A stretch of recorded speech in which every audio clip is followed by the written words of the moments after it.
And now, a math lesson. Let's say the Zaxby's chicken finger plate comes with 4, 5, or 6 hand-breaded fingers and 1 side of Zax sauce. Plus, you can try them with Zax sauce, honey mustard, hot honey mustard, tongue torch, teriyaki, wimpy, nuclear, barbecue ranch, sweet and spicy, insane. How many possible combinations does that make? Carry the 2 with the remainder... a lot. Zaxby's chicken finger plate. The sauceabilities are endless. From Tally to Cali, it's time to wake up. Wake up! Wake up! Warchant.com is your ultimate Seminole sports source. And this is Wake Up Warchant, presented by Zaxby's. Now here's Warchant.com's Aslan Hajavandi and Cory Clark. Wake up! What's up, everybody? It is Wake Up Warchant, proudly presented by Zaxby's. Indescribably good. Warchant.com remains your ultimate Seminole sports source, and the promo code remains Nike75. That gets you $75 for an annual membership if you're a new first-time subscriber. There's also ways to work around that. Figure it out. You're smart. You listen to the show. I know you can figure it out. Nike75, $75 for an annual membership, and that $75 e-card for Nike apparel. So that's super cool. Not as cool, though, as a podcast with Cory Clark on it. Here he is, everybody. Cory, what's up? What's up, buddy? What's up? How you doing? You doing all right? Good, yeah, man. It was a little cold here in the Hassie overnight. Yeah. Had to crank up the heat a little more than I like to, but, I'm snug as a bug now. Feeling good.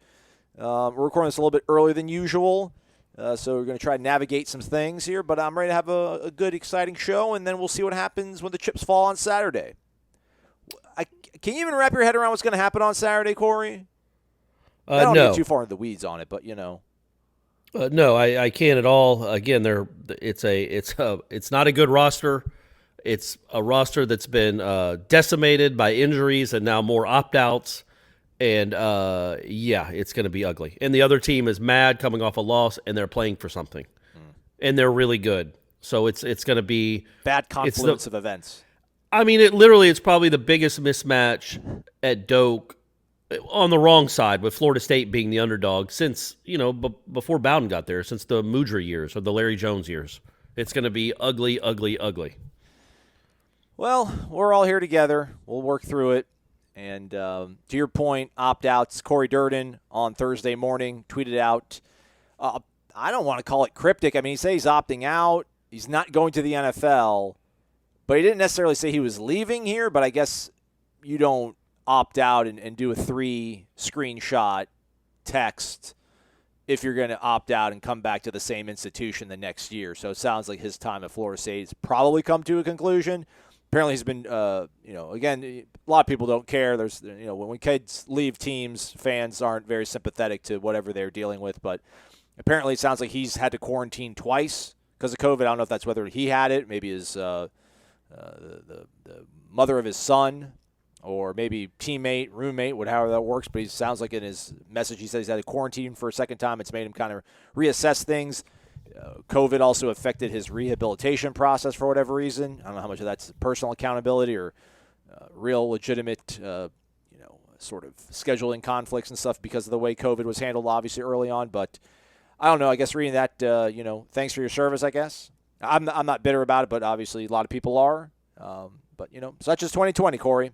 Nothing surprises me. Yeah, I mean, it's weird that he says he's not going to the NFL. Right, because he knows what kind of player he is, which makes it sound like he realizes that he hasn't played to that ability or shown or displayed that for those. But he also doesn't say for sure that he's leaving Florida State. Correct.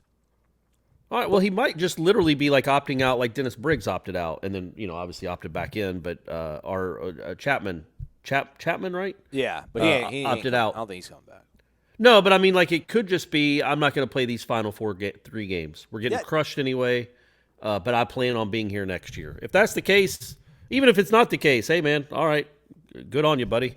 That's how I took it as. But then I think Ira's seasoned eye was like, yeah, to me it looks like he's probably not planning on coming back. Because like the way he talked about Odell, talked about all of his teammates. Like, I'm going to like I love all you guys. Talked about Odell. Like, I've never thought I'd look at anybody the way I look at my father, the way I look at you.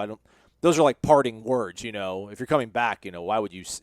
Or I don't know, maybe he just wants to show everybody how much he cares about this school and doesn't want to leave. But I don't know. I think for a lot of people, and then probably myself, I guess, that does sound like goodbye. Like if I came on this podcast, like Corey, I just can't imagine being on a show with somebody that's so awesome. It's just, it's been incredible.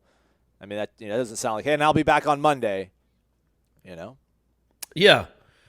So we'll see. That's something to follow, I guess. But it's not like I don't think Florida State fans were really counting on Durden for the rest of the year anyway.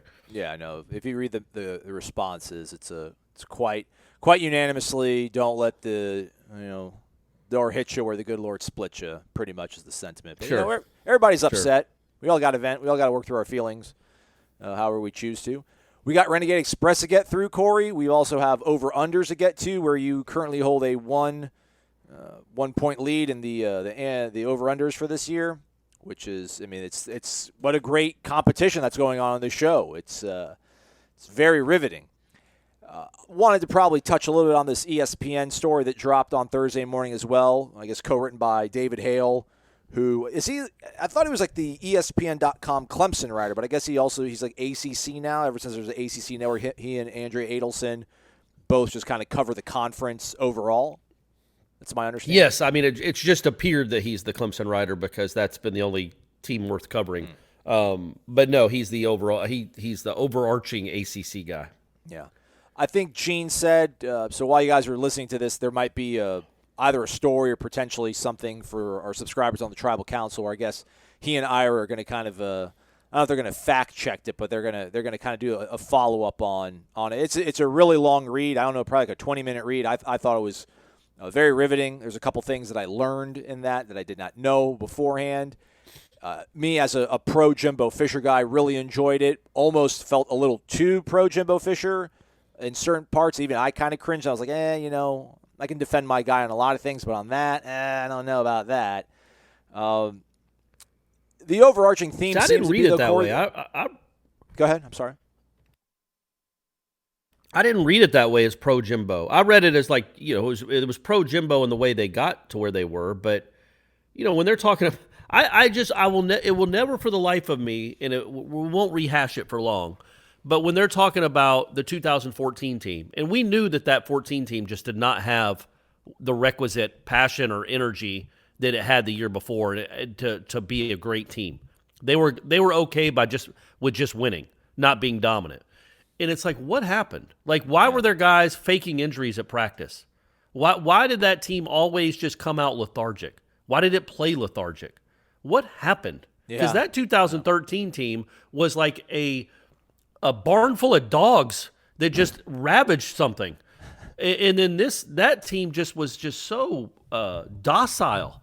And it was really bizarre what happened and why doesn't that happen at the other schools? Yeah.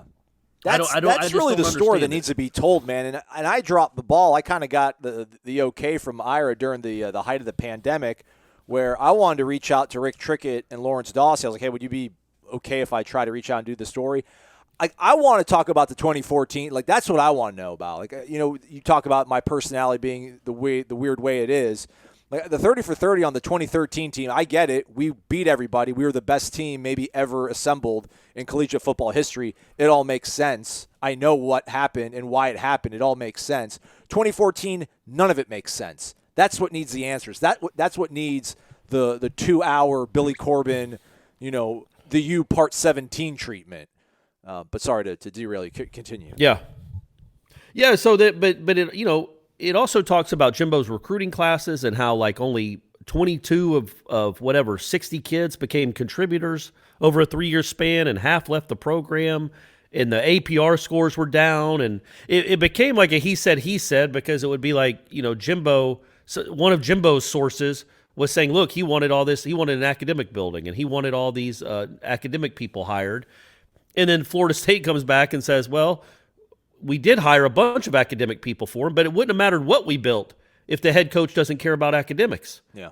So it's like it was a lot of that throughout the whole article. Like one guy would say, Jacob Pugh's like, Jimbo was going to win championships forever. And it's like, okay, well, what happened after 13 then? Like, he wasn't on a championship path. He had his worst season 4 years. It wasn't like they were getting better when he left. They were getting worse. So we can't say it just seemed like everybody, there wasn't really anything solved, which is to say that there isn't one reason. It was a dysfunctional, it was a very odd booster athletic department relationship. Jimbo is hell to work for. He is not reasonable. Monk dying was a big deal. Willie coming in, and as one person said, it felt like I was at a Little League practice. Again, a lot of way too, I don't understand why you can't put your name on it 5 years later. Like, I don't know why there has to be so many sources and not just straight up, and Joe Smith said. But anyway, one guy felt like he was at a Little League practice. And I'm sure that he wasn't the only one. So there was Willie to be blamed. And then Norvell hasn't exactly bathed in glory since he got here. But I think what that story did, my one takeaway from that story is Norvell, the people blaming Norvell are really not paying attention to the last 4 or 5 years. Like, he took over a mess. It does not mean it has to look this gross on Saturdays, but he took over a complete mess. But we knew that already. My takeaway from it, I think the highlight of it, if you're a Florida State fan, because there's not a lot of solutions that were provided in that.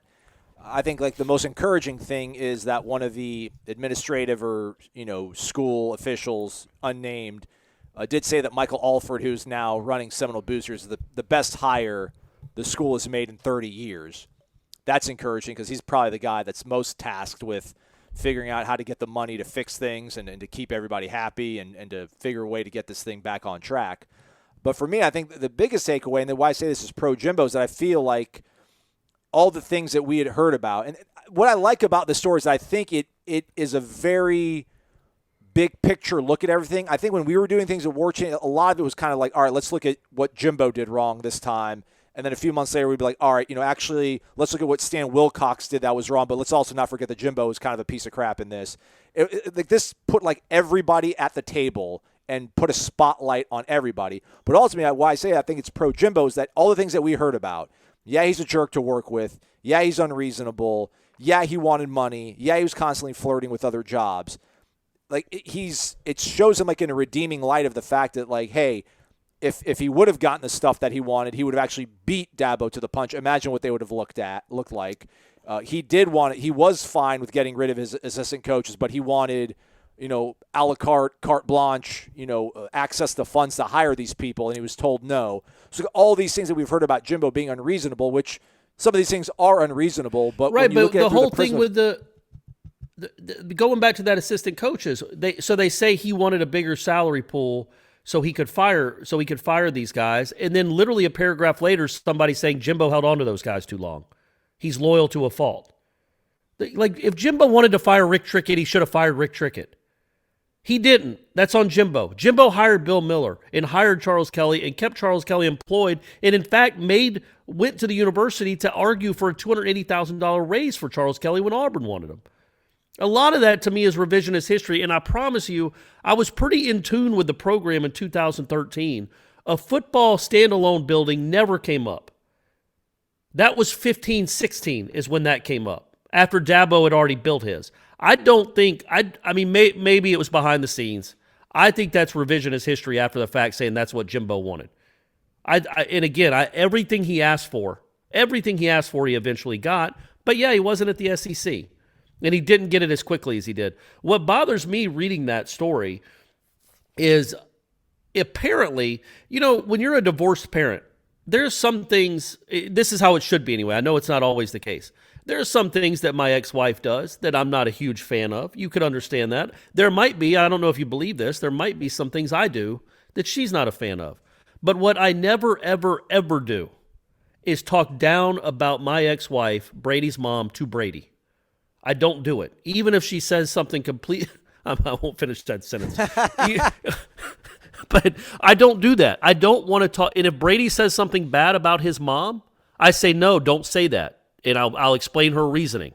Even if I don't maybe agree with it in the moment, I'll explain her reasoning and say, that's enough. She loves you more than anything. And I hope that Shanna is doing the same thing on the other end. But why did all the players feel like the administration didn't care about them? And that's what they when Willie's assistant comes out and says, look, it was the most dysfunctional, troubled group of players I'd ever seen in my life.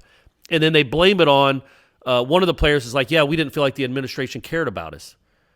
Well, was Jimbo poisoning that well? Absolutely. Why would he do that? That was his way of trying to keep things together as he wasn't getting the things he wanted. But why make the administration the enemy? Well, that was his. You got to create something to rally around, and obviously you can make then the media can be that. I'm talking about this was like in 14 and 15. Like, I get one to keep your circle tight, but don't make the people that signed the checks, that gave you your locker room, that refurbished the stadium, don't make them the enemy. Because then, the players don't think that anybody cares about them. And if you don't think anybody cares about what you're doing, maybe you don't play as hard. It's just that's an odd tack to take, to apparently let it be known amongst your players that you have beef with Seminole boosters and they're cheap. You're telling these Florida State players apparently that the people that signed the checks that built this thing are cheap. They're trying to get by on the cheap. And I don't know why you would say that to the players. That's something you keep to yourself and you talk to your friends about. The players don't need to know that. So maybe that's one of the reasons their attitude is what it is, or what it was. That was odd. I don't know why. It's just bizarre to me that players would feel like the administration is cheap. Why would they even know it? Why would players even think about that? Even Jack Patrick talked about when he went to the NFL, talked to other players on his team in the NFL. They talked about what they had available at their disposal at lesser programs. So, even in hindsight, it kind of came to fruition, at least on his end. That's the takeaway from this is the problem for me is that a lot of this stuff is rooted in dollars and cents, and I don't think you quite believe that. I don't know if I really believe that's all of it or even a lion's share of the problems at this school right now. But I think it constantly illustrates that there's a dollar sign almost every other paragraph in the story, it feels like. And there's just no way Florida State will ever make up that gap. Not in this conference, not with the way the pandemic has ravaged athletic programs, especially this one, and the amount of pay cuts and everything they had to do. That's kind of the sobering part of all this, is that whatever he was complaining about 5 years ago is still a problem. And I don't think that problem is going to get remedied anytime soon unless one of these folks listening to the show wins the lottery and then puts all of it on black on the roulette table and then wins that too and then decides to give all of it to the university. So it's like, where do we go from what you do, where you go from here is you try to become an 8-win program. You try to become a 7 to 8 win program. And then you get to that level and then see what happens.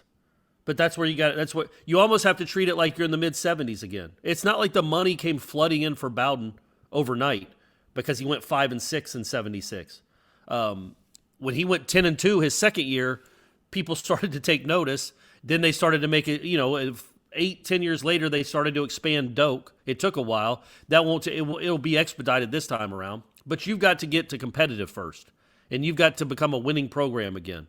Not a championship one, but a winning program again. And then you go from there. That's the only chance you got. And you got to get Notre Dame to join the conference. That would help, right? I think that would help. Maybe you'd see better commercials on the ACC network. For those of you who can see the ACC network. And the last thing for me, a lot of people want to talk about the Taggart hiring and, Stan Wilcox having his reasons for it. I'm not really interested in going into that. What makes me scratch my head the most from this story, though, is I think there's a quote from David Coburn about they talk about the Dabo world. It could have been Jimbo land or whatever, and the quest for a football-only facility that still is in the plans. They're, I think, maybe nearly halfway to their $65 million goal. I think they have somewhere around $32 million. So do your math, Aslan. I think that's even more than halfway there. I don't have the number in front of me. I'm trying to scroll through this story, but it's so long. But it's a good read, I do assure you. But the fact that they're still going to do it, here we go. They got $65 million football facility. They got pledges of $37.5 million already towards the goal. And when the season ends, Coburn plans to meet with Mike Norvell to determine whether a standalone facility or renovations to the existing infrastructure would provide the best path forward. How are we at that point still? We haven't even figured that out. God love you, Mike Norvell. I'm sorry, this whole wanting to bring all the stakeholders into the decision-making process, Willie had a say in it. Now we got a new coach. Just somebody take this by the horns and make a decision and make it happen and just start pushing the ball down the field on this. How do they not know if they want to renovate more or have a standalone facility when they've been talking about this for at least, really seriously, for 3 years? Like when Willie got here, that was a big deal. The whole night before the Virginia Tech game, I donated $1 million to this thing. This was happening 3 years ago. How do they not have the plan? How is it still in flux? It's amazing to me. I think it's more like they don't know how much money they're going to get. Obviously, a standalone facility would cost more, and so they're trying to. Do they need a standalone facility, or they can make more a standalone facility? That's what they have to ask themselves. But they should have been asking that themselves for the last 2 years or so, sure, Corey, right? Sure, but they don't have the money anyway. So what difference does it make? Like, they haven't raised enough money anyway. So they could have a plan to build it over Doak Campbell Stadium, like a hovercraft. It doesn't matter without the money. So, but now moving forward, I think they have enough money in place to at least maybe break ground sometime before Brady has kids. Sometimes before I'm a granddad, they'll have a plan in place. But yeah, I mean it's not ideal. I'm not arguing that it is, but you might as well now that it's taken this long, you might as well get input from Norvell on what he thinks can be done and what he thinks should be done. Obviously, you'd rather have a standalone facility, but everybody knows that campus. There's not a great spot for it. Clemson was in a huge field. Have you seen it? You've seen their standalone facility. Yeah, I think you pointed out to me in the press box, I think. Yeah, it's crazy, right? Like it's on a farm essentially. It's just a bunch of farmland because it's Clemson. Tallahassee, at least that area of Tallahassee, is not like that. There's not a great place for it.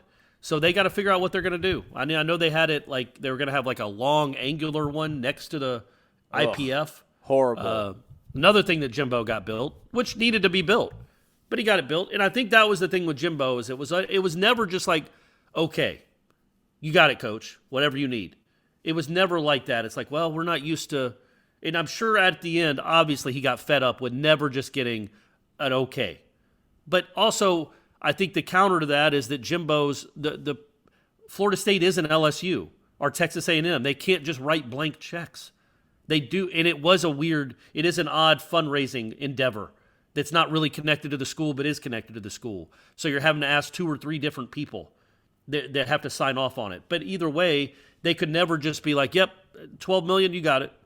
They have to go see if they can do that, and that got tiring. That one of the people was like he was never collaborative, never respectful, never appreciative, and that does wear on people, right?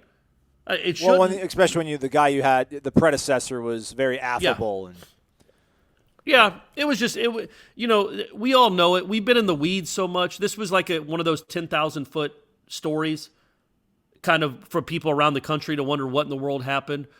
Us, the people listening to this show, you and I, the people that are on Warchant, you've been in the weeds enough to see. You've lived it, so you don't need a 10,000-foot view. You've heard all this before, essentially. That Jimbo didn't get along with the boosters, Monk dying. I promise you can't overstate how big a deal that was. Monk was the conduit where Jimbo was irrational and illogical. Monk would take his demands, make them softer and more rational, and take them to the people that made decisions. And he would be the messenger that could get Jimbo what he wanted without Jimbo storming out of a room or cussing somebody out or throwing paper. So Monk was invaluable in that role.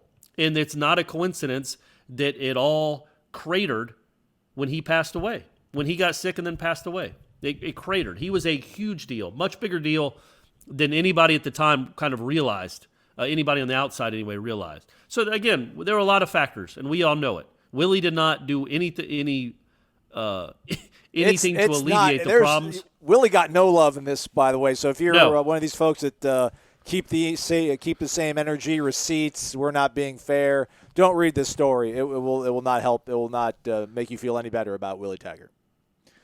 No, it will not. Willie was it wasn't a good fit at the right. Maybe if Willie takes over in 2014, maybe there are a lot, but maybe this thing keeps flying. I don't know.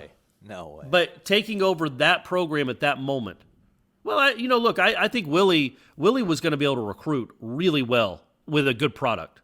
You give Willie a good product, and he would recruit. I mean, look, he was recruiting lights out at Oregon after just 1 year. Because he took over a program that had recent success and that had a decent year, the year he was coaching. Not a great year, but a decent year. I think he could have recruited at a level that maybe he keeps this thing rolling. Maybe not, but certainly, as we know now, taking over when he did did not work. All right. Well, that said, let's get to some of these, as many of these questions, rather, as we can with our remaining time here on this Friday with you folks. So we do appreciate you all being here.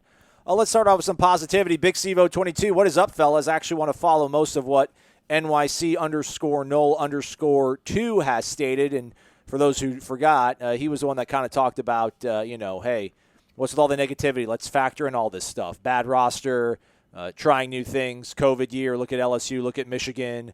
The staff does seem more disciplined. We've seen some evidence of that. So I know everyone is so negative about what the team has become and how bad we have looked, but this is a year like no other. Not to go into all this again, but we all agree that Jimbo's recruiting fell off. Taggart and his staff were not the best at developing personnel, and Norvell and his staff were dealing with 2020. That causes the perfect storm. Also, watching these games, it gets frustrating because on some plays, players are where they need to be, but for some reason cannot tackle, cannot catch the ball, and miss holes when running. If players are in position, that is that's because coaches put them there. Now, if they whiff on a tackle, drop a pass, how much blame can you really put on coaches? As for this, well, that's true. That's, I guess, but there's a lot of throws that James Blackman had last year that he missed on that if he would have made would have resulted in victories for the previous staff, and I didn't bring a lot of attention to that, so I'm not going to bring too much attention to those things, but those are valid. That was me, by the way, Corey, the last 7 seconds. Understood. I got you. As for this week's game, I tend to initially be optimistic, meaning there was a small chance. I don't know how. How? People, stop it. Love your school. Love the colors. I don't know. I don't want to be. I don't want to be that guy. But come on, folks. It's not. There's no. The possibility is just so far fetched. Realistically, I know what is going to happen. I've been in big underdog situations that have exceeded all expectations. Why not us? Seriously, if you guys were coaches, what would you tell the team prior to going up against Clemson? As always, go Noles, beat Clemson. LOL. I would tell them. I don't. Pray. Yeah, just maybe don't go out of the locker room. Stay lay in on bounds. those after you tackle stay in bounds, someone. Corey, that's you stay said. In, yeah, I was going to say. Stay in bounds. Stay in bounds. Keep the clock moving. After you tackle someone, lay on them until you're forced to get up. Do not, even if you get a penalty, lay on. Do not get up quickly. Try to shorten the game. Make it a 2-hour football game, and get out of town and be healthy. I would just pray. I'd have them pray to stay healthy. What I would do is I'd have a projector in the locker room showing an image of Flavor Flav. I'm like, listen, everybody, faceless opponent. Today, it's a faceless opponent. Everybody like, well, why is Flavor Flav on the screen behind you, Coach? I'm like, no. What he's wearing on his neck, that clock, that is our faceless opponent, the clock. If we can beat the clock, we will be champions today. Coach, what do you just beat the clock? And we are champions today.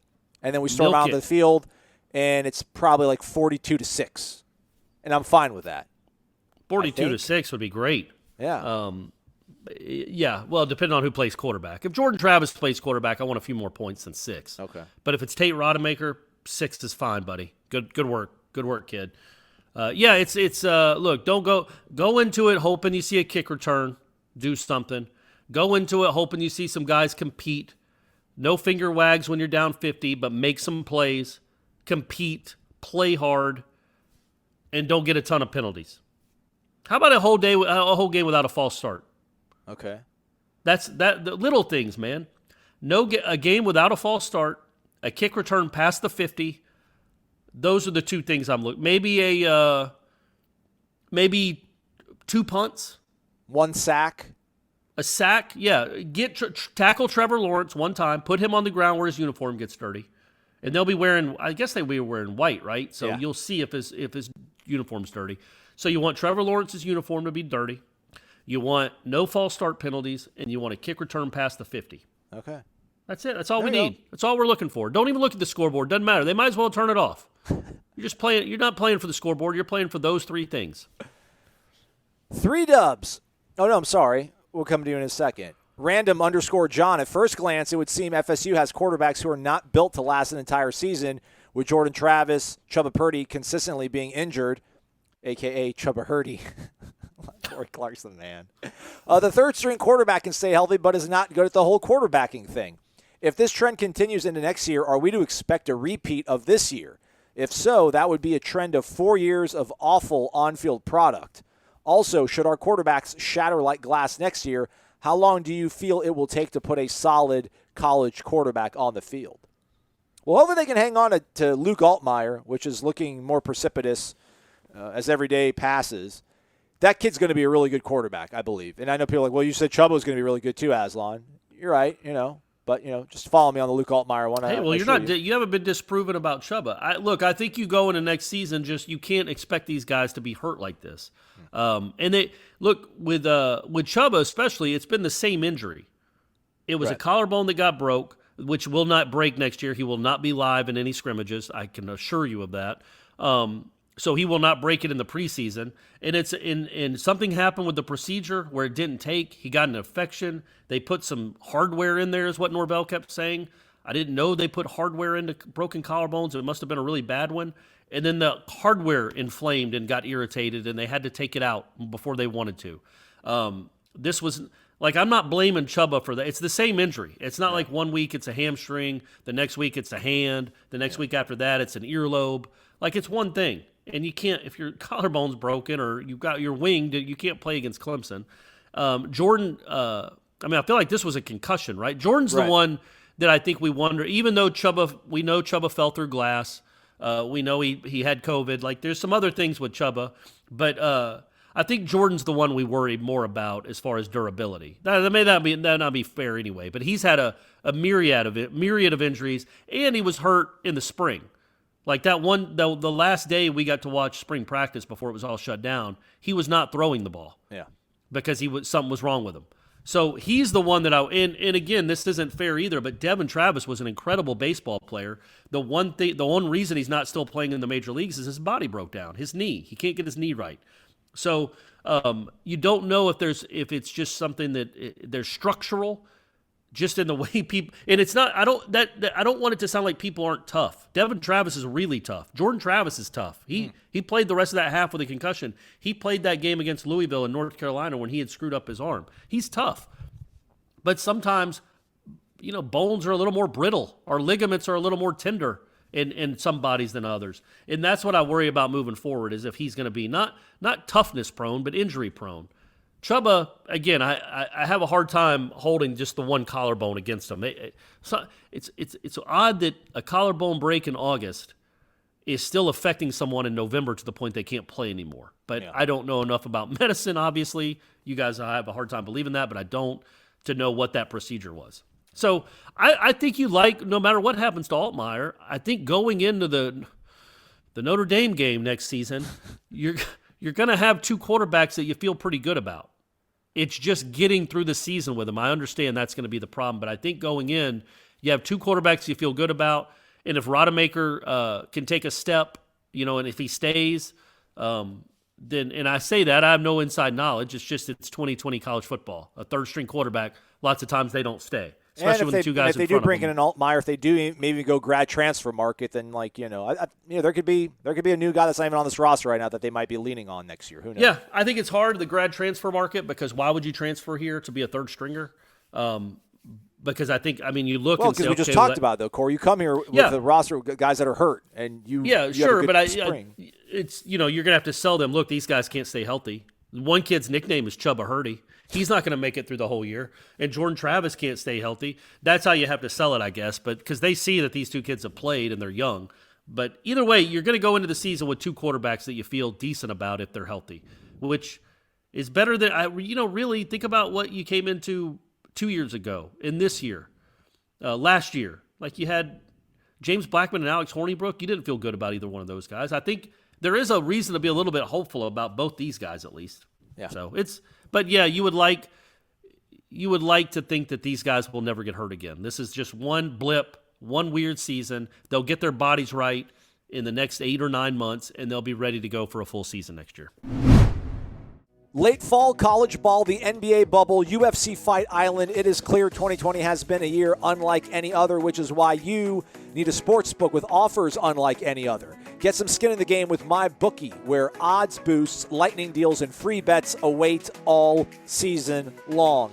And with Thanksgiving right around the corner, there really is no better time to feast on some NFL action. Whether you're a first-time customer or have been playing with MyBookie for years, there is no shortage of value to be found in the thousands of game lines, unique prop bets, and contests that they offer every week. Sign up or get reloaded today. Find an edge, make your bet, get paid. They also boast a fully fledged casino platform giving you access to all the classic table, slot, and card games you'd expect to find at your local spot. Best part is, at MyBookie, the doors never close, so you can continue to build your bankroll even after the stadium lights have gone out. Make the right play. Sign up today at MyBookie. And when you do, use promo code WARCHANT, that's promo code WARCHANT, to get your deposit matched halfway all the way up to $1,000. The terms are simple. You put in $200, they'll match you with another $100 in your account. If you were already planning to bet this season, this is free betting money. It's winning season at MyBookie, so come join in on the fun and win some cash while you're at it. 3 dubs. Thanks for the coverage. Credit due to Cory, who stated, as Fuller was being hired, that Cory Clark had concerns with the defensive coordinator who had not had his career progress at a rate that would suggest that the defensive coordinator was a home run hire. Outside of that, why have we not talked more about Marcus Woodson? The secondary was thought of as potentially elite in the preseason. The players were recruited by other top-notch schools, but the play pretty awful here. Yeah, I mean, that's fair. I think a lot of that, though, maybe the I think overall the overarching problems with the coordination when a safety isn't covering where he's supposed to be, I'm always going to go back to blaming the DC on that. Just like with overarching problems with a team, I'm going to blame the head coach. It's his team. It's Adam Fuller's defense. So he needs to figure out a way for those safeties to be taught correctly. But when you look at the secondary, like we pointed out, I mean, really, you've lost. You had a rotation of about, 10 guys you felt good about, 8 or 10 guys, and more than half of them haven't played or haven't played the full season or haven't been healthy. I mean, Asante, is he the only one that's been 100% healthy the whole time that you were counting on? Akeem Dent hasn't. No, yeah. Nazardine hasn't played at all. Travis Jay's been hurt. He's still hurt. Bernardo Green's been out. Dotson's out for the year. Jarian Jones has been hurt. Yeah. It's not a lot of great groceries to work with there. So I'm not saying he deserves a pass because the guys that aren't playing don't seem to be coached all that well in the sense of the coordination of what they should be doing, not just talent level, but what they should be doing. But, for all we know, Woodson's an incredible coach, and he just needs players. Or they could make another run at T-Buck. Or not another run. They could just make a run at T-Buck. How's T-Buck doing? Is he still at Mississippi State? No, he's at Ole Miss. Their defense, they're awful. Yeah, never mind. Not good. Well, it's not his fault, though. Of course Do they have not. any interceptions? I wonder if they have any interceptions. Yeah, and nobody's going to want to hear this, so maybe fast forward a minute. I've mentioned before kind of the luxury. When you're the head coach, you obviously make all the decisions on the hires. Like everybody on that offense has familiarity with each other. Like there's no 6 degrees of separation. It's direct correlation, direct experience. And the one thing that Adam Fuller did have was TJ Rushing, who was at Memphis with him last year as his defensive backs coach, and then he kind of abruptly leaves. Right when he got. I mean, I don't know. Shoot, was he here longer than Billy Napier? I think everybody's been here longer than Billy Napier. Yeah, he was a couple days longer. Yeah, so, now Woodson had experience at Memphis with Norvell, but that was before Fuller arrived. So, Fuller doesn't have that kind of he doesn't have any synergy with any of these guys. I mean, the guys coaching his defensive line are Odell and Papuchis. Those guys have never worked together. He's never worked with Chris Marv. Chris Marv's never worked with any of those guys in front of him. So there's now that's something that you could have said, hey, that's probably not a good idea to have all these disparate voices. Like you should probably have at least, if your defensive coordinator is going to come, you should at least have one dude he's bringing with him. He did, but the guy left. So, and it's one of the most underperforming positions on this team. You could maybe say linebacker, but I think we all agree that the linebackers don't have the sort of talent, natural God-given talent that maybe the secondary has. Right. So, anyhow, carrying on to the show. Does Billy Napier count as being on? Does No, Billy Napier count as being on Jimbo's coaching tree? No, because I don't. It was one of those things where like he hired him though. Did he get it? Was there a press release and everything? I think he was on. I think he was at one of the signing day ceremonies. Okay, I literally thought it was thought like not even a week. I thought he was just in it. It might not have been, but it might have been the week of signing day. I just feel like he was at one of those car museum shows when they were talking about the class. I thought Napier was there at that, and then he left like the next day or 2 days later. I could be wrong, though. But it's still, he was hired by Florida State. I feel like he should be part of Jimbo's coaching tree. Looks like sources said on January 11th he was hired, and then on the 21st he left. So he was. So he did. Okay, so 10 days. So he must not have been at one of the recruiting things, but he was there for 9 or 10 days. That counts. That counts. He must have gone on at least a few recruiting trips. He went to Potbellies once or twice. Yeah, absolutely. Oh, there we go. All right, that was 3 Dubs. Thanks for the question, man. Appreciate you. Maybe Mark Woodson might need to have a little more scrutiny under him, but again, Corey's point, a lot of injuries too, so that's part of the way things are. And this team wasn't that snake bitten the last 2 years, injury-wise. I don't remember really. Were they? I mean, in terms of like quarterbacks losing, in 2018, Francois was out for 1 game, and they arguably had the most productive. I don't know, arguably they had the most productive day out of a quarterback when he was out. The NC State game where Blackman and Walt Bell ran the show. And Akers played every game. And then 19, Blackman went out in the Louisville game, and then Hornibrook came in. Hornibrook played well. Yeah. So I mean, and then otherwise, I know the guys got nicked up. I think Nooney was out for some of the 18 season, but Marvin made it through the seasons by and large. Last year he didn't, but Cam made it through, and DeMarcus Christmas 2018 made it through. Brian Burns made it through, and Dontavius Jackson decided to opt out. Yeah, there's been no team in recent memory that's had these kind of injuries where like literally you're talking about not all of them are season ending, but you've had 25, 26 guys miss at least 1 or 2 games. That's a ton. And that's practice they're missing too. Some of them might not even be practicing during the week because they're banged up and they're just playing in the games. That's just been a really just a bad set of circumstances on top of a bad roster, on top of maybe the team not being coached all that well anyway. We're making excuses again, Corey. Let's go to the next question. No, you didn't hear my last sentence. I said on top of the team not being coached very well. Oh, there we go. Good job. There you go. I took care of all ports on that one. There we go. I think we got 7 questions left, Corey, in like 20 minutes. Oh, my gosh. Let's go. Kirknell. What's up, Kirknell? Wake up. Corey, I threw up a pic of Gus. He's my English bulldog. Figured since you're a Georgia alum, you could appreciate that. Your article on the young team this year was spot on and a very good read. Thank you for the great work on that. You're welcome, man. I appreciate that. And I love bulldogs, man. Not just because I went to Georgia, but like you see a bulldog walking in the park or something. Yeah. I know they're terror to take care of. Yeah. I know they're loud and sloppy, but man, they're cute. You just want to go up and give them a hug. Yeah. Out of all that young talent, how much of it will actually see Norvell's vision through and be back next year to try and turn things around? Or do they leave for, quote, better opportunities? Well, I mean, that's a good question. I there's no way I can answer that. I think I don't know of any young guys that you've seen that would be like, yeah, they're going, what's a better opportunity? I guess you could say there's 80 schools that are better opportunities or better programs right now.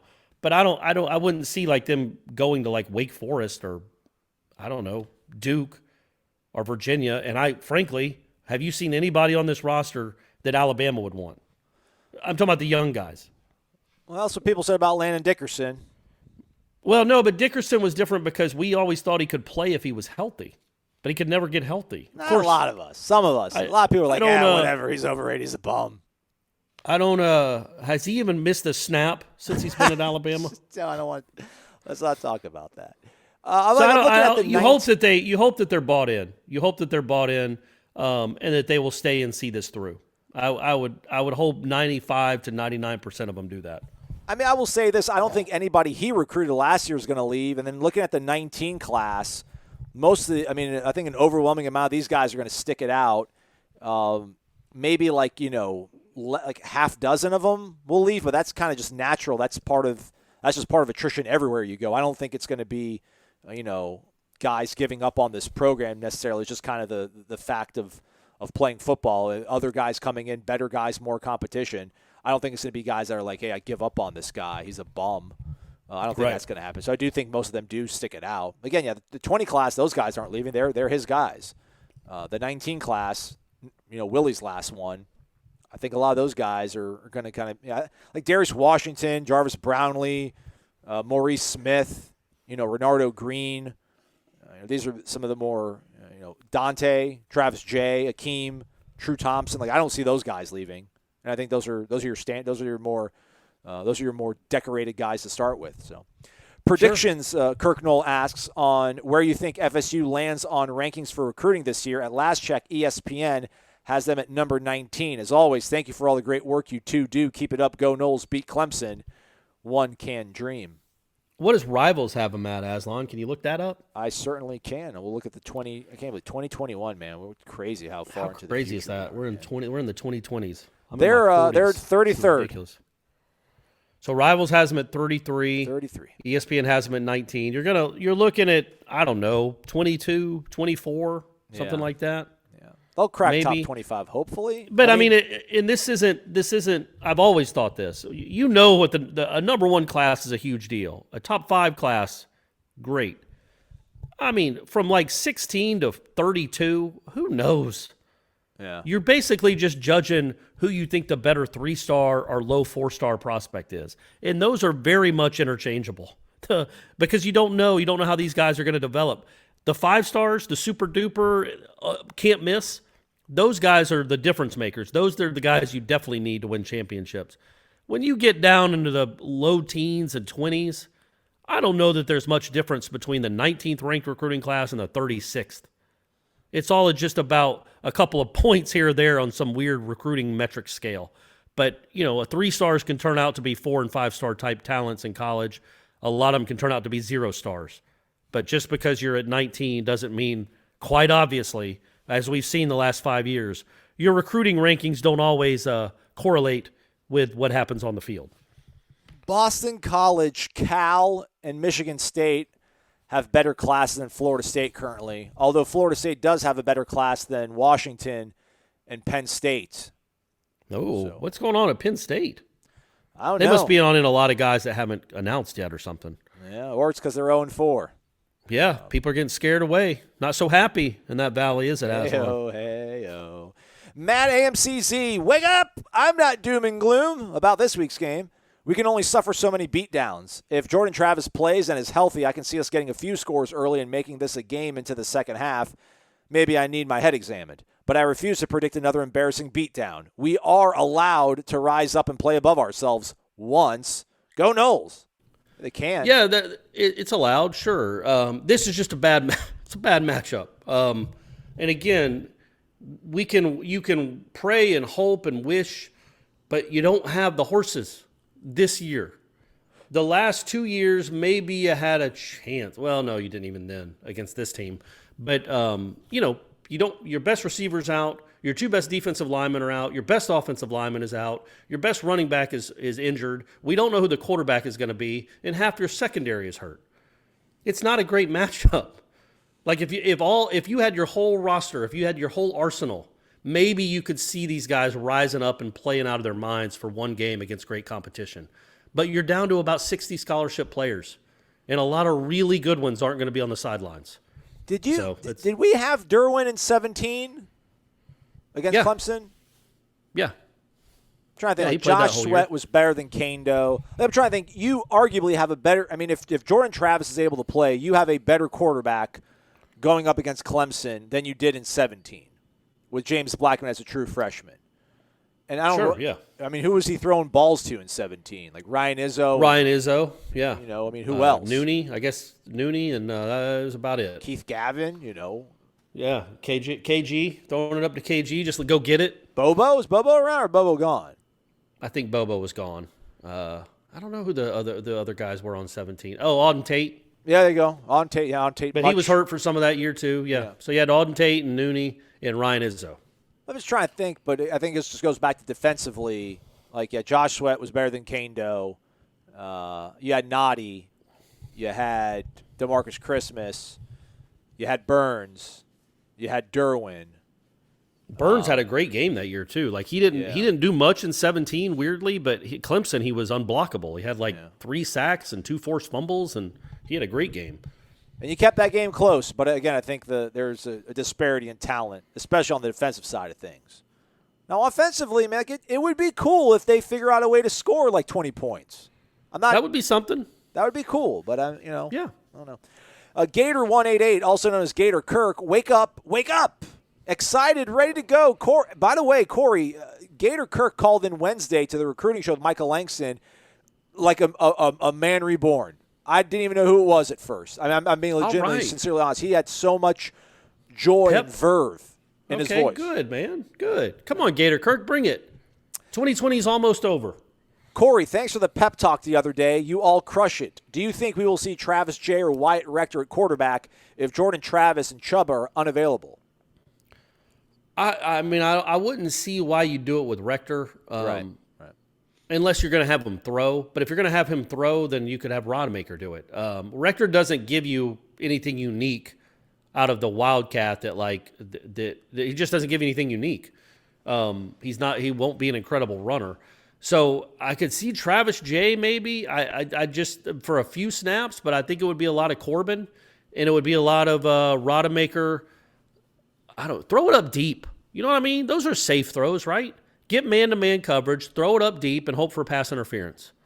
You probably won't get it, but you could try.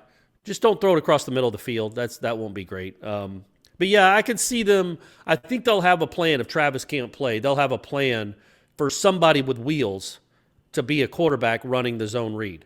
But with Corbin, I think what they'll also do, because Corbin, every time he takes the snap, obviously, it's a direct snap and he's running it. There's going to be some times, if they're doing that a good bit more against Clemson because they have to out of necessity, that he'll hand it off. It'll be a true zone read with him and Webb back there. That might be a little something. That might be something interesting to watch. Because you know what I mean? I don't know that he's handed it off yet out of the shotgun snap. It's a Wildcat, and he's going to run it. So maybe have a wrinkle where he's handing it off. He's running a true zone read. Also have a wrinkle where he throws one of those pop passes to the tight end over the middle.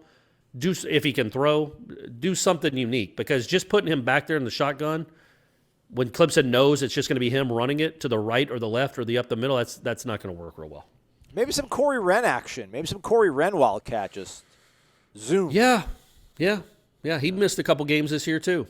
Yeah, there you go. Jolin Cones, we're going to do this is some real heavy. Yeah, didn't Corey Wren play quarterback in high school a little bit? I think he don't did. think so. Maybe. Oh, I thought he did. I thought they put him at quarterback some, but yeah. Actually, you mentioned there's highlights on his huddle of him lining up under center, but I don't think there's anything of him throwing the ball. It's like him running out of Wildcat. Right. Yeah, that's not his strength. This is very inside football, so get lathered up, everybody. Wake up. Let's talk defense. And if this turns into a rant, I apologize. Our defensive scheme is multiple. We run 3-4, 4-2-5, 4-3, overs, unders, and a few other formations. None of it works if you call the wrong type of plays at the wrong times. It doesn't work if your players are not talented enough to execute. Fuller has called off-man blitz on second and long a few times this season. All resulted in positive yards to the offense. He mainly calls off-man coverage zones on 3rd and 3 or 3rd and 4, which result in easy drag slant routes. Our boundary side of the field has been getting torched all season long. If you have not noticed, watch boundary side the next few games. He blitzes the nickel, leaving our safeties covering a slot receiver. Brendan Gant on Thayer Thomas, for example. These have been terrible play calls. I am tired of them. These players cannot execute the plays and are not being helped by their coach. What do we have to do to get Dan Lanning and some players who can ball? Maybe a few Tyler Grubbs. Am I right? Go Noles. Yeah. I haven't checked my Twitter today, but I hope it's been flooded with those wideouts I've been looking for from Group of 5 schools. Okay. Gonna have to hone in on a few. Yeah, I mean, all that's fair. Look, Adam Fuller, there's nobody that could argue with any reason that Adam Fuller has done a good job this year. He hasn't. It's been a train wreck from start to finish. And the injuries are an issue, but they're not the only issue. It's more to it than that. Georgia Tech, they weren't good. They only gave up 16 points, but I don't know that Georgia Tech's had more yards than that all season. And Jeff Sims has looked like a freshman ever since that game. So, yeah, there's no excuse for the way they look. They're not getting coached up well. They're not getting coordinated well. It's part of that, sure. I think a lot of it's predictable. I think that blitzes never, ever, ever get home. So they've got to figure out a way to, like, affect the quarterback more. Like, it's just – and then I thought when you're going to bring 6 and you know he's got to get rid of it quickly, you can't be playing awful. You can't be playing off and those are bad matchups. But then, a counter to that is he didn't have anybody else to put on these guys. Akeem Dent can't play. Jarian Jones is hurt. Miko Dotson's out. Like, they don't – Renardo Green is out. I think Renardo Green's a guy that could play in the slot at corner because that's what he did last year. He was a cornerback. But those guys aren't available. So you're going to have a Travis Jay or a Brendan Gant on the slot or Amari Gaynor because you have no other options. That's not ideal. But then I don't want it to sound like I'm making excuses and giving him excuses because even when those guys were available, they weren't getting it done. By the way, but you're not getting You're not going to get Dan Lanning probably. Maybe Will Muschamp. You don't need the money with him. He's not going to be a head coach anytime soon. He's failed at 2 different places. I would think Ed Orgeron might be able to get Muschamp back to LSU a little easier than we could get him to Tallahassee. Georgia Tech, 82nd total offense, averaging 373 yards per game this year. They put up 438 on Florida State. Yeah, so that was probably their season high or close to it. I don't know. Muschamp doesn't want to be in the SEC anymore. He's tired of it. He wants a fresh start. He's going to go to a new conference. If you can get Muschamp on the hook, go for it. But again, it is true. I brought it up when it happened. Like, this was out of all the hires they made, this was the one that kind of, curved my eyebrow a little bit. Like, I don't know, man. Like, all these other guys have been wanted by a bunch of other schools. This is just the guy you coached with for a year at Memphis that didn't do a good job at Memphis. But that doesn't mean, obviously, that Adam Floor doesn't know football. It doesn't mean he can't be a good coordinator. But he certainly hasn't proven himself his first year. 2 more questions than over-unders. Noel Champ 14, sticking with defense. What's up, guys? I've won the last 2 over-under contests, so I finally decided to write into the show. Yes, Corey, there is a Taylor County in Florida. LOL. Perry is the county seat. It's 40 minutes southeast of Tallahassee, 20 minutes from Madison. Sorry we haven't produced talented players like our neighboring county to the north, but we are a 1A football school, and sadly, no famous people unless you count 3-time Super Bowl champ LeGarrette Blount. And we do count him. Blount, tomato. And Ira gave me a bunch of grief for not. I was about 90% sure there was a Taylor County. I was the preps writer at the Democrat for a year, and we covered the Big Bend. So I should have known that automatically, but I was pretty sure that there was a Taylor County, but I just wasn't 100% sure. But I feel like there's probably a Taylor County in almost every southern state. I think every state I've lived in, there's been a Washington and a Madison County, like Montana, Mississippi, and Florida. Actually, I don't know about Alabama. I'm pretty sure. Yeah, Alabama's got a Madison County. In Georgia, there's like 170 counties. So they, I'm surprised some of them aren't just numbers because they ran out of names. My question to y'all is, don't y'all think we were being too harsh on this staff, especially the defense? Well, there's a lot of people that think we're not being harsh enough, Noel Champ 14. Yeah. This year was already going to be a struggle, and that was before COVID hit. I don't know, though, man. If that never arrived. I didn't agree. Yeah, I don't agree with that assessment. I don't think it was going to – if before COVID, I didn't think it was going to be a struggle. I thought that was going to be – we thought that was the strength of your team. Yeah. And we thought that, in August when you heard how the scrimmages went, you're like, I thought that was a great sign. Like, absolutely, you want a good defense right now. A great defense is going to help you a lot more than an offense that scored 9 touchdowns in a scrimmage. Yeah. But it turns out it was not a great defense. From the opening drive, almost from the opening snap, you realized, this isn't anything like we were expecting it to be. The defensive line did not take control of that game, did not take control of that season, was not any good at all. And then the secondary, the linebackers were what they were.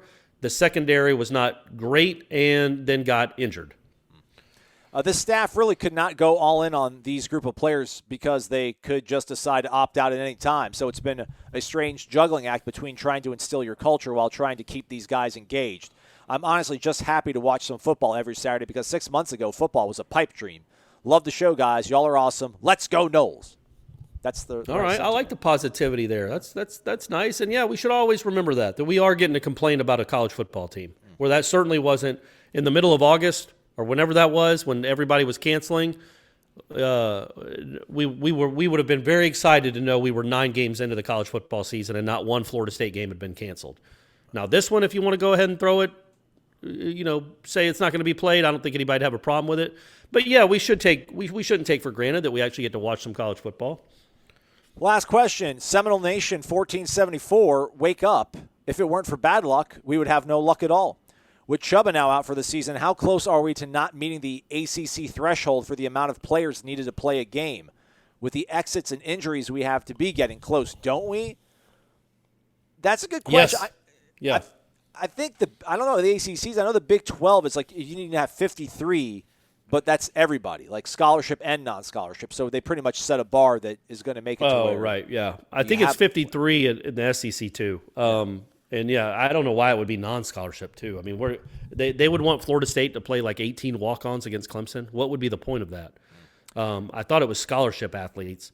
It should be if it's not. But yeah, I mean, look, like I said, Florida State was in the neighborhood of 60 last week against NC State. They just lost. Well, they didn't have Durden or Travis, so they're still right around there. They might get a few guys back, but it wouldn't be that hard with a little contact tracing and 1 or 2 false positives to get this thing called off. Big 12, you need to have 53 available players. SEC, you need 53 scholarship players. Yeah, that's what it should be. Like it should. That's crazy. 53 available. Of course, you're going to have available players. There's 110 kids on a team. The whole point of playing this season was so that you would play and make money off these TV things to keep your season afloat. So you want to make it. Yeah, but if you're playing if you're having to start like 11 walk-ons or 9 walk-ons, that's at some point it becomes a safety issue and a competitive balance issue. Where there's no point in that. ACC is 53 players overall. So we have the Big 12 model. Yeah. Oh boy. Well, anyway, that's that. Did you notice, on a side note, who is playing against each other this week? It's the buyout bowl. FAU taking on UMass. Willie Taggart versus Walt Bell. Will Willie run up the score, or will the Fighting Walt Bells be able to keep it within the 32-point spread? The tension is palpable. Love the show, man. Have a happy Thanksgiving and go Noles. Thank you. We appreciate that. So the 2 biggest spreads this week are Florida State Clemson and then Willie Taggart versus Walt Bell. Yeesh. That UMass team, boy. Call it the Sam Howell Bowl. Yeah. That's what it is. Sam Howell. Both those guys cost Florida State Sam Howell. I'm going to say Walt will keep it within 32. Although I don't know, man. Jim Leavitt calling that defense up is going to, he's going to bring hell with him. I'll watch that game. I won't lie. Is it a Saturday game?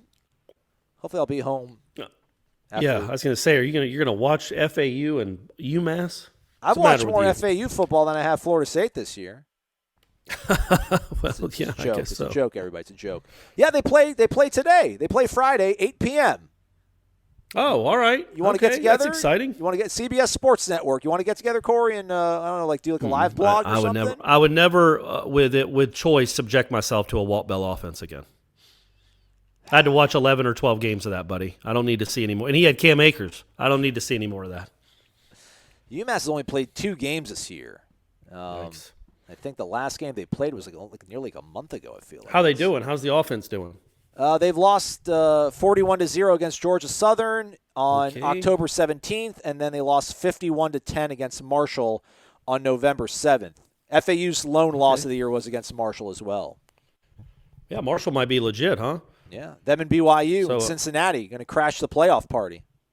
Man, Cincinnati, what you wouldn't give for that defense. Just that defense. How did that happen? Relax. They got to play UCF this weekend, so it could be tough. All right. Yeah, okay. They're mean and nasty, that Cincinnati defense. That's what you want. Those guys believe in it too. They believe in what they're being taught. I don't know how many NFL guys they have on that defense. Probably not a ton. But they play hard and they're physical and nasty. Get some of that, Florida State. Go just have them all transfer here next year. What would it cost to get a whole starting 11 from a team like Cincinnati? And I'm saying cost, they're going to be able to do their NLIs now. They're going to be able to do cameos and stuff like that and make money that way. What would it cost, do you think? What would be the down payment? NIL, but you said NIL. Oh, sorry, NIL, sorry. I don't know. The defensive coordinator might be like, hey, Emmett Rice is better than this guy so we don't need to bring all of them. We're bringing the defensive coordinator. Just he can pick and choose who he wants, so it'll be a little more cost effective. We won't have to bring everyone. I think you take the whole. I think you get the whole starting 11 for whatever. If that's $1.5 million, if that's what it's going to take, do it. Yeah, the buyouts you're spending are much more than that. Yeah, and you'll automatically be 20 points better on that side of the ball. So then you might have a fighting chance against Notre Dame.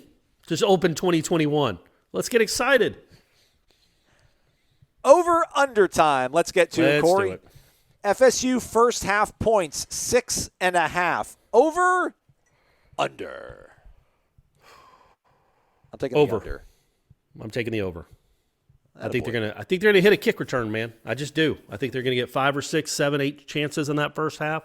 I think one of them's gonna get on the other side of midfield, and then they're gonna put together a nice drive and put it in the end zone. By the way, these lines, as always, from the Williams Sportsbook in Tallahassee, Florida.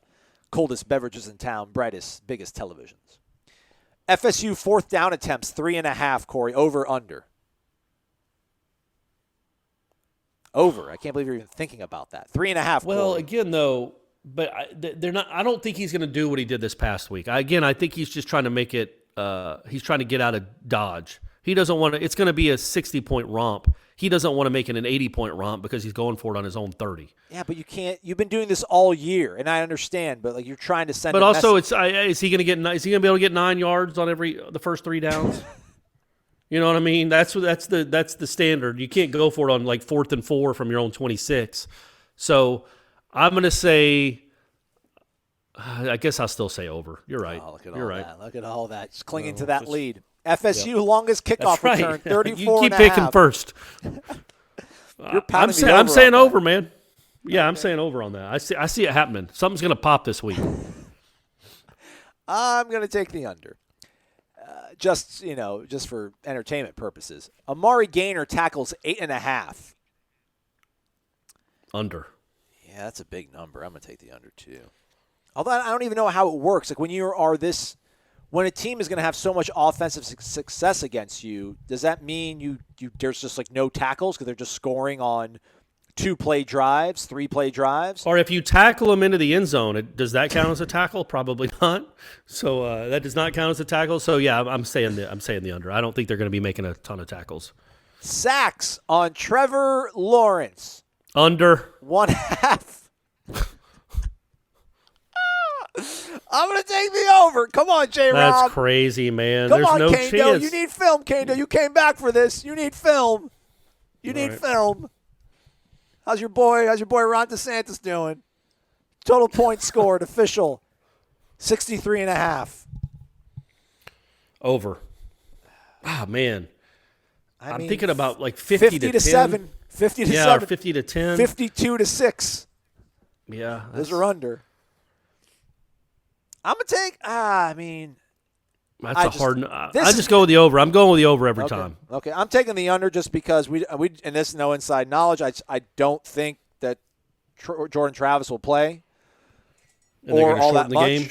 So Florida State's not going to hold up their end of the bargain to push that over. And I thought you meant they're going to shorten the game and try to milk as much clock as possible just to get out. They could do that if they were smart with timeouts. They could have a 5-minute drive. They could take a third of a quarter with just 1 or 2 first downs if they're smart with the play clock. So, Corey, the game is 35-0 in the second quarter, and you have 4th and 3 on the Clemson 13. Do you go for it or do you kick a field goal? Do you take field goals that's kind of where I'm at. I wonder. I'll probably kick the field goal. Yeah. I don't want to get shut out. I want the Groat to feel good. I want to practice my kickoff coverage. A lot of things going into play there. Yeah. I really think he just however many points Willie scored against Clemson, that's your bar if you're Norvell. Just meet it. They scored more than 10 last year, didn't they? Yeah, 14, I guess. After they got down 42-0. Yeah. So they were down 42-0 in the third quarter. Then they turned it on. I think they went on a 14-point unanswered streak. There you go. After that. But yeah, so 14 last year and 10 the year before that. So Florida State enters this game with 14 unanswered points against Clemson. Build on That's true. That's true. I didn't even think about that. Yeah. Kind of like they did the year before against Clemson where I think they scored the final 10 points or the final 7 points of that game. Yeah. All right. All right, that's a wrap on this show. We'll be back Monday.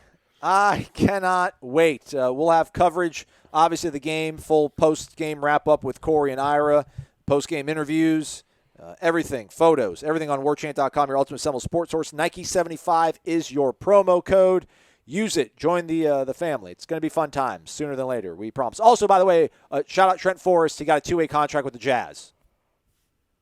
Oh, there you go. Nice, Trent. I wish he would have been drafted, but I think he's a guy that has a chance to stick. There's a lot of undrafted guys that stick. He definitely has a chance to do that. There we go. He's Cory. I'm Asal. Thanks so much for listening to this edition of Wake Up Warchant presented by Zaxby's Indescribably Good.